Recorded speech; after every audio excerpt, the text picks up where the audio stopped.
Hi, I'm Bart Hanson. I'm the owner and lead instructor for CrushLivePoker.com. The following hand comes from our call-in show that we record live at 2 p.m. Eastern Time every Monday. If you enjoy this video, hit that like button, and if you want to submit to be on the show, take a look at the information in the description. Okay, you have a preflop question? Yeah. It's pretty simple. Okay. So, playing 1-3. I'm sitting with 440. A middle-aged black guy sits down with 500. This is at MGM National Harbor, Mm-hmm. and he opens to 15 under the gun, nine-handed. Okay. And he had said hi to one of the regs at the table, so he seems like he probably comes routinely. But he looks kind of like a recreational player also. So we're sitting in middle position after under the gun one folds with Mm. ace jack offsuit. Yep. And what do we do? So he opens to 15, and you have in middle position you have ace jack offsuit. So here's the thing, and again, I touched on this a little bit earlier, and maybe I'll edit it together for a YouTube video. But there are different, and maybe I'll touch on the podcast tomorrow a little bit too. So there are different sort of structures, right? So when you're in a drop structure where there's a lot of money taken out of the pot, like you do in California, I don't know what MGM National Harbor is. It's definitely a consideration as to how many pots or how many pots you're gonna play. So you have to take that into account. If you were playing like you were in Texas in a time game, okay, you cannot tell me. So here's when you start to go down the line where I think that people miss out and why I think it's so terrible when people say, "Oh, the hand's three better fold." Okay? So again, we're going to assume from a situation where it's not a rake and it's not a drop. So a guy opens to 15 and you're in MP1. Yes, you're incentivized to basically three bet to get the people out behind you, okay, so that you can get it heads up. When you look at how tight is somebody opening from under the gun, if they're super tight, then ace jack off is probably doesn't fare to do that well against that type of range. But people aren't playing anywhere near as tight as look at these live streams, right? Yeah, So people aren't playing super tight. yeah, so So where you come in between is where, all right, so you have that dynamic, right? But if folding is the worst option and three betting is the best option, there can still be a second best option, which is calling. That's why people keep like I said, I think it's an easy out that people say, oh, a hand is a three better fold. If there's no drop or a rake, you can have flat. You could have flats here. Like this might not necessarily be the best example because it's like ace jack off, it's But the if you cusp hand. but It's if you had like a it is queen the ten actual cusp suited, hand. yeah, like a queen 10 suited, something like that. The point that I was trying to make earlier is that flatting with ace jack off to a $15 raise, it's close. So it's not going to be the main topic or the main point for a conversation involving ace jack offsuit, and where a lot of this stuff has gone to recently, at least on the CLP Discord, is that people will look at this. Maybe it has something to do with the politics of our time, and they're like, "Oh, that's the most biggest mistake that you made. It's ace jack offsuit. This should just be a fold. This should be a three bet. There's no more analysis." That's not the way that you're supposed to look at it. Now, obviously, people make drastic mistakes pre-flop, but flatting ace jack off is not a drastic mistake pre-flop. Now, what I will say though is in a drop game, and I've taken a step back at this, is that you very well might do best 2-3 better fold certain hands because the drop or the rake is going to be such a huge consideration in the pot size. I don't know what the The drop rake is is or the the rake. rake at MGM is $5 max at 1-3, I think. $5, Yeah. and it's a rake though. Yes. So, all right, but I mean, it's going to get up to that cap. It's going to get up, but it's capped at $5. I mean, listen, I it's a believe so. consideration. I mean, the other thing too in California is that they actually take a modified drop.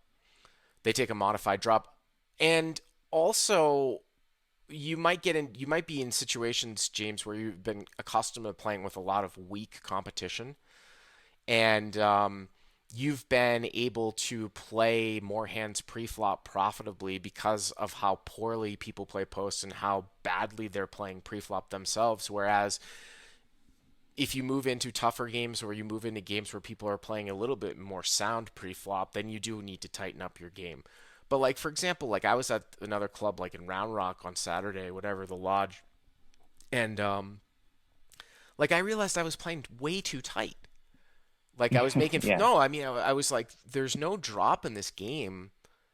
If I have like it's 1-3 and we're playing with $2,000 stacks, okay?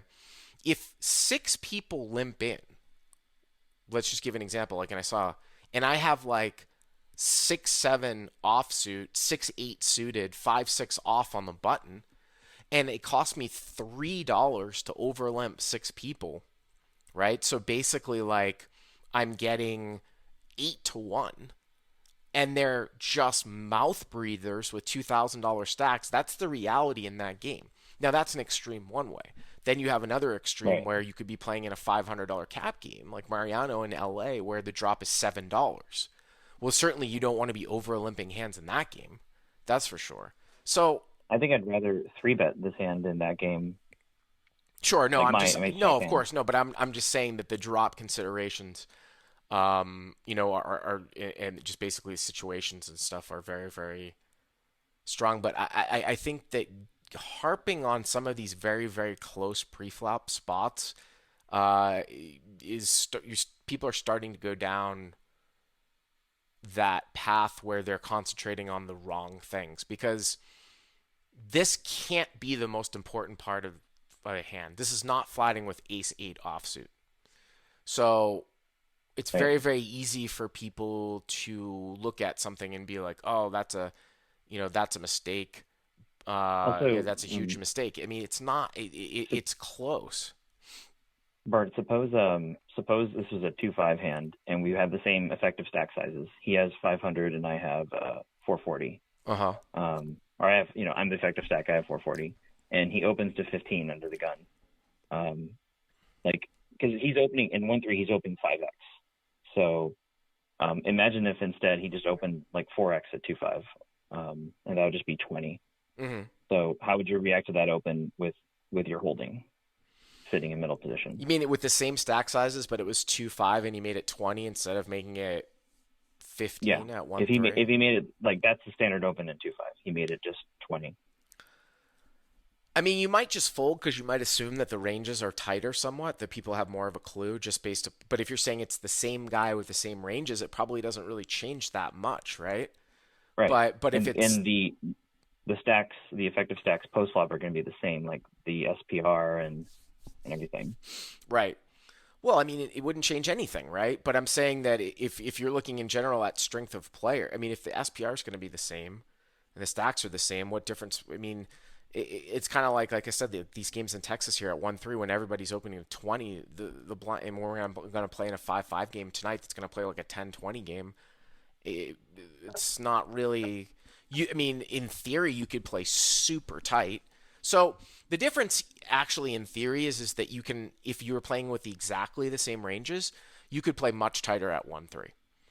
You could play much tighter at 1-3, and you could best hand people because it costs you so little to play in the blinds that if people are playing like raise sizes to 5x, then you could just play a super tight range and best hand them.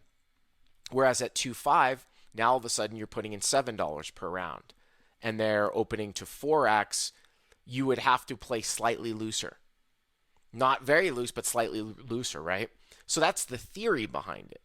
But if you were playing just, let's say everybody opened a 5x at 1-3 so that you could literally profitably play 8 to 10% of your hands as a VPIP because there's no incentive for you to play any hands. There's no antes, right? Well, I would suppose you could play a higher VPIP profitably as well. So you get to No, play all those other hands what I'm saying profitably. is that playing 8 to 10% VPIP, like in an ideal theoretical optimal sense, because people are playing with invisible antes, is not going to be anywhere near the most profitable approach to a 1-3 game, right? Right. So You should play there's looser because they're playing looser. Well, I mean, it's not necessarily that you should. It's not necessarily that you're going to play looser than standard, but you're certainly going to play much looser than what sort of an equilibrium response would be to a 5x open, right?